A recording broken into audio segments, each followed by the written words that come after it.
নমস্কার বন্ধুরা, পাপিয়ারাজ কুকিং আর্টে আপনাদের সবাইকে স্বাগত। আজ একটা নতুন রেসিপি নিয়ে চলে এসেছি। আজকে আমি বানাবো আলুর পরোটা। কিভাবে বানাচ্ছি দেখি। এখানে আমি নিয়ে নিয়েছি আলুর পরোটা বানানোর জন্য আটা। আপনারা চাইলে ময়দা দিয়েও বানাতে পারেন। আমি আটাটা চেলে নেব।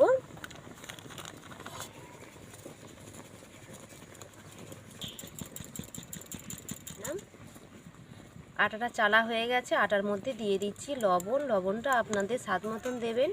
লবণটা দিয়ে ভালো করে আটার মধ্যে মাখিয়ে নিচ্ছি। দিয়ে দিচ্ছি জল, ঠান্ডা জল দিয়েই মাখাচ্ছি আমি।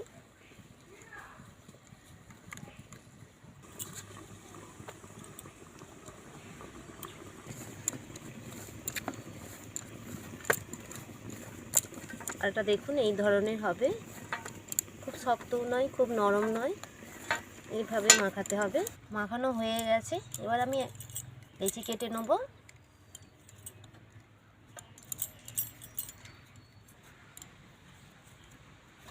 একটু বড় বড় করে লেচিগুলো কেটেছি।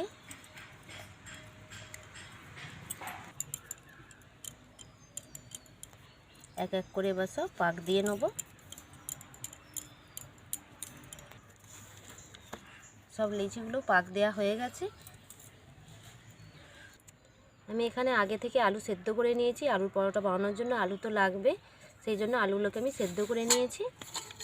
এবার এই সেদ্ধ আলুগুলো গ্রেটার নিয়েছি, গ্রেটার দিয়ে আমি গ্রেট করে নিচ্ছি। এইভাবে করে নিলে আলুগুলো একটু শক্ত থাকবে না, সেই জন্য গ্রেট করে নিচ্ছি।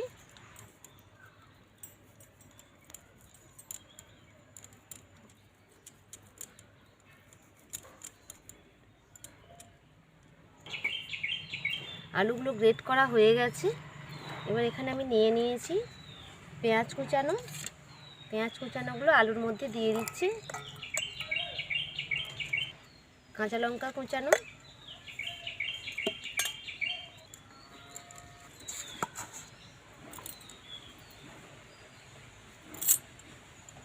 জিরে গুঁড়ো,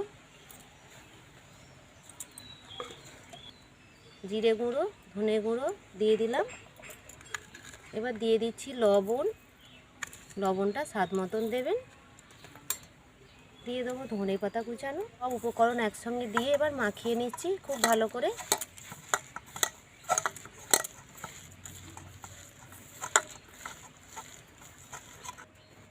দিয়ে দিচ্ছি গোলমরিচের গুঁড়ো, দিয়ে আরও একবার ভালো করে মাখিয়ে নিচ্ছি। মাখানো হয়ে গেছে। এবার আমি যে লেচি কেটে রেখেছি সেই লেচিগুলোকে একটা একটা করে নেবো। নিয়ে এইভাবে গর্ত করে একটু মাঝখানটা আলুর পুরটা দিয়ে দেবো। পুরগুলো সব দেয়া হয়ে গেছে। এবার এক এক করে বেলে নেবো। তার জন্য আমি নিয়ে নিয়েছি এখানে অল্প আটা। আটা দিয়ে এটা বেলে নিচ্ছি।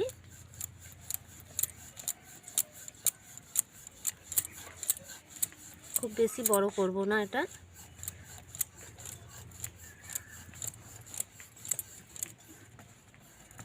বেলা হয়ে গেছে। এবার কড়াটা এখানে উনানে বসিয়ে দিয়েছি।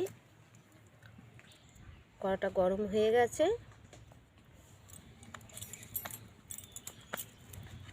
কড়ার মধ্যে দিয়ে দিচ্ছি।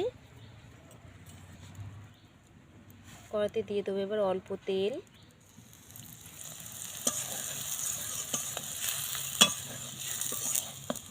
পাশটা হয়ে গেছে। আর এক পাশে করার জন্য তেল দিয়ে দিলাম।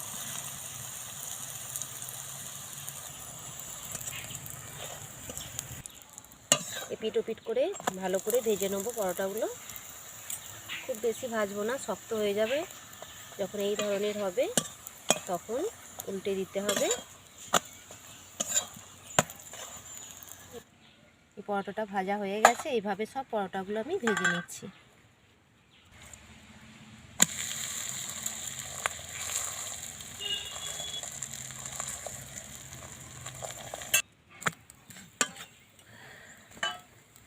তেল দিয়ে দেবো।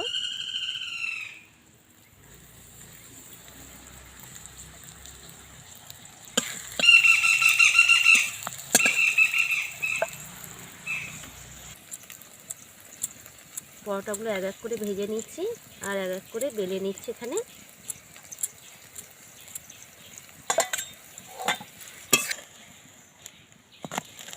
দেখুন এই দিকটা ভাজা হয়ে গেছে, এবার উল্টে দিয়েছি। ওই দিকটা এই ধরনের যখন হবে তখন নামিয়ে নেব।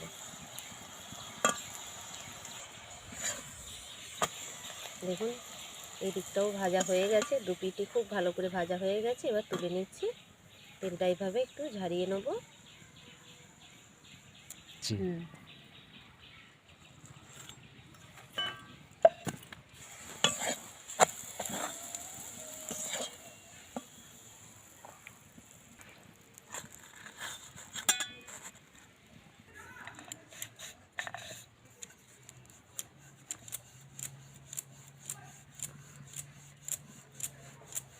সব পরোটাগুলো আমার বেলা হয়ে এসেছে, আর একটা বেললেই হয়ে যাবে।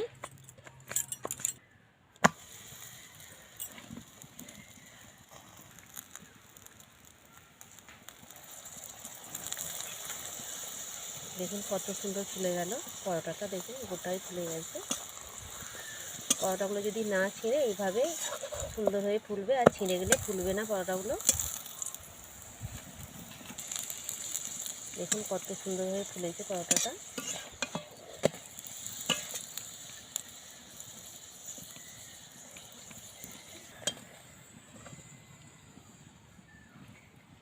পরোটাগুলো আমার সব ভাজা হয়ে গেল।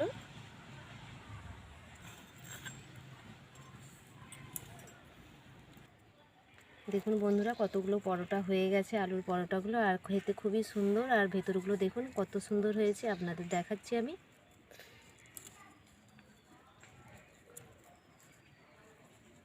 দেখুন কত সুন্দর ফাঁপা হয়েছে, দেখেছেন? একদম খুব সুন্দর হয়ে ফুলেছে, আর পরোটাগুলো একদম ভেতরটাও খুব সুন্দর হয়েছে।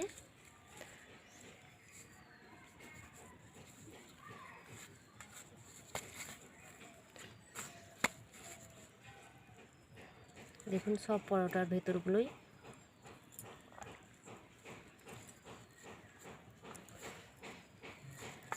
পরোটার সব ভেতরগুলো দেখুন কত সুন্দর হয়েছে। পেঁয়াজ, কাঁচা লঙ্কা, ধনেপাতা সব দেখা যাচ্ছে দেখুন ভেতরে। আলুর পরোটা আর সস খুব সুন্দর লাগবে, সস দিয়ে আলুর পরোটা খেতে। এই রেসিপিটা যদি আপনাদের ভালো লেগে থাকে কমেন্ট করে আমাকে জানিয়ে দেবেন কেমন হয়েছে। আর আজকের মতন এখানেই শেষ করলাম, আবার নতুন ভিডিও নিয়ে চলে আসবো। আপনারা সবাই ভালো থাকবেন, সুস্থ থাকবেন, নমস্কার।